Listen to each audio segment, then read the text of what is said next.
Ajínrere Oluwalonibisi láàrin ìṣẹ́jú mẹ́wàá. Pàtẹ́wọ́ dáadáa fún Jésù.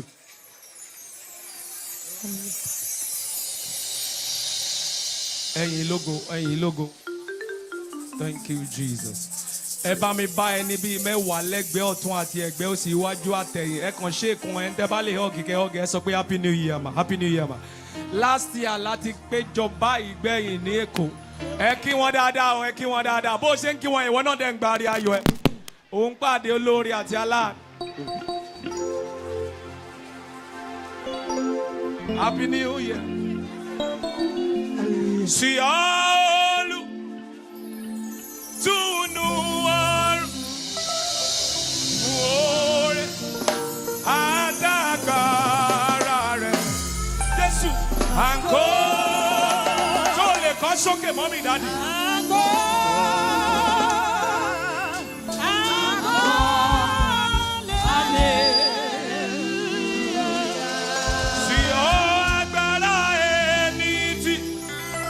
Òun ẹni mọ́tò ń wo ní sọ, àǹkó, hallelujah o.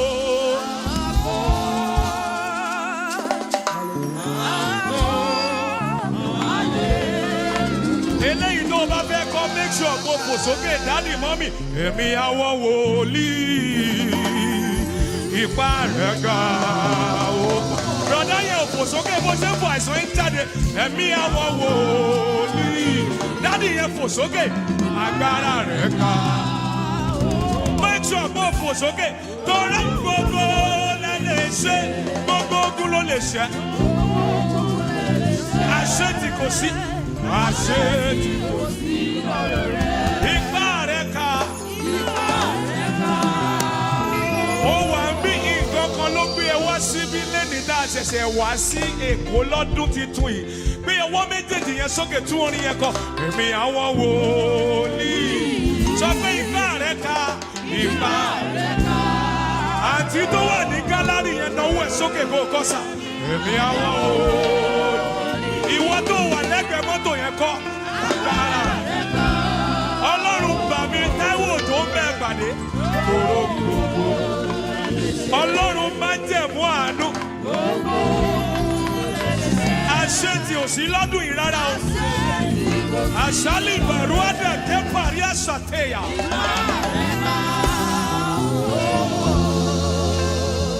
Bá mi bọ ẹni méjì lọ́wọ́ lẹ́gbẹ̀ẹ́ sọ pé mọ́mì àṣetì kò sí fún mi lọ́dún yìí. Ẹ jẹ́ kó gbọ́dọ̀ sọ pé dádì àṣetì ò sí fún mi lọ́dún yìí. Ṣé ẹ ti ṣetán láti sọ pé èmi yóò kó kìkì rẹ Olúwa. Tó o bá wà lẹ́gbẹ̀ẹ́ ni tí ó lè jó change position ẹ̀. Èmi yóò kó kìkì rẹ Olúwa. Torí ìwọ ni ó dá mi nílé. Ìwọ ni kò jẹ́ kí ọ̀tá yọ. Ògo ní òru. Kò sókè ìyàn láni fún wọn ṣá. Sọ̀rọ̀ sókè. Yes sir.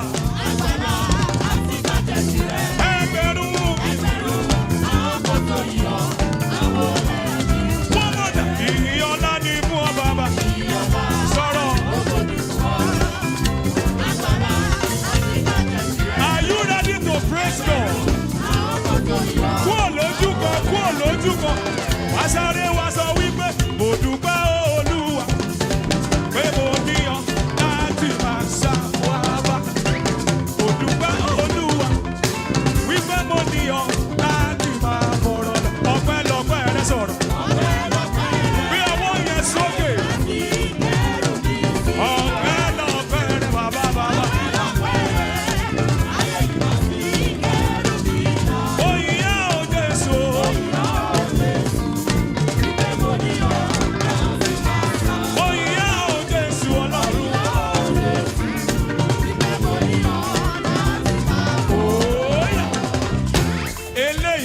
Gbẹ́sẹ̀ bíi 22 kúrò lójú kan. Ọlọ́run ló fẹ́ yìn lọ́dún tó pa ní Olúwa Olúwa wa orúkọ rẹ̀ ti ní ìlú. Olúwa sọ̀rọ̀ sókè. Gbẹ́sẹ̀ sọ pé Olúwa Olúwa wa agbára rẹ̀ ti ní ìlú. Olúwa.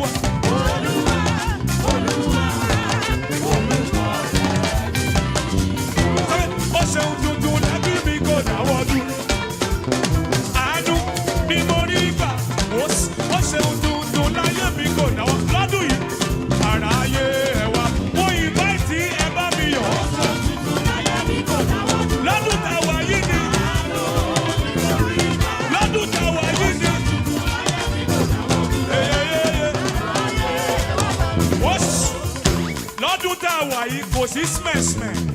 Bá mi fa neighbor kan sọ pé neighbor. Ṣé o ready láti tẹ̀síwájú? Kí ló sọ? Wàá fa owó ẹ̀ wàá fà á síta. Kò tẹ̀síwájú lọ́lọ́dọ̀. Ó gòkè sí lójoojúmọ́. Ó ń gbàdúrà. Bí mo ti lọ sọ pé Olúwàjọ gbé mi sọ. Fáwẹ̀ síta o. Olúwàjọ sọ̀rọ̀ sókè.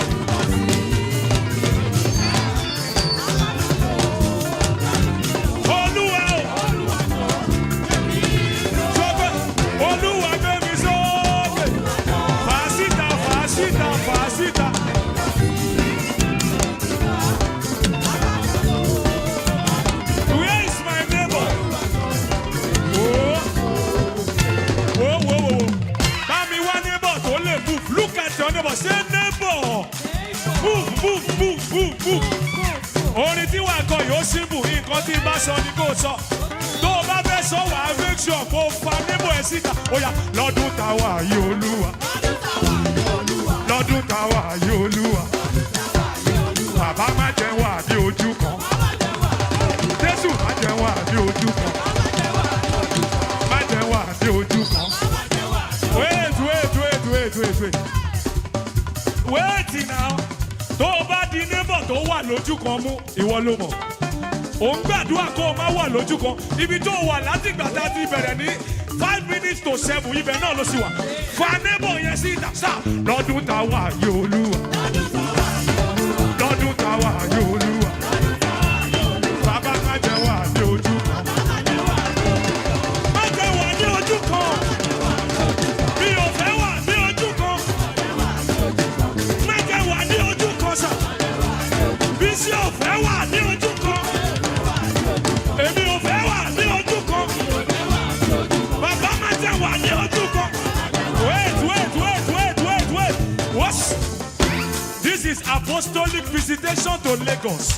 By the time we are coming back in the next month, ayé á ti tẹ̀síwájú. Mi ò kọrin mi mọ̀ orin ẹyọ kan yìí náà ni màá kọ. Ṣùgbọ́n mo fẹ́ kó o da ibẹ̀ yẹn rú. O gbọ́dọ̀ kúrò lójú kan sà. Di neighbor yẹn mú kó o fò ṣe. Lọ́dún táwa yìí Olúwa. Lọ́dún táwa yìí Olúwa. Lọ́dún táwa yìí Olúwa. Jésù má jẹ́ wà ní ojú kan. Ọlọ́run má jẹ́ wà ní ojú kan. Jésù má jẹ́ wà ní ojú kan. Èmi ò fẹ́ wà ní ojú kan. Bísí ò ní wà ní ojú kan. Bàbá má jẹ́ wà ní ojú kan. Má jẹ́ wà ní ojú kan. Má jẹ́ wà ní ojú kan. Ó yá sọ wípé wà á gbé mi sókè. Pariwo sókè.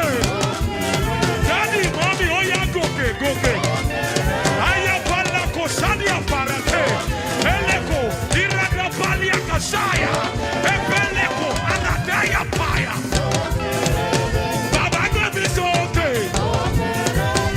Gbé mi sókè. Bàbá gbé mi sókè.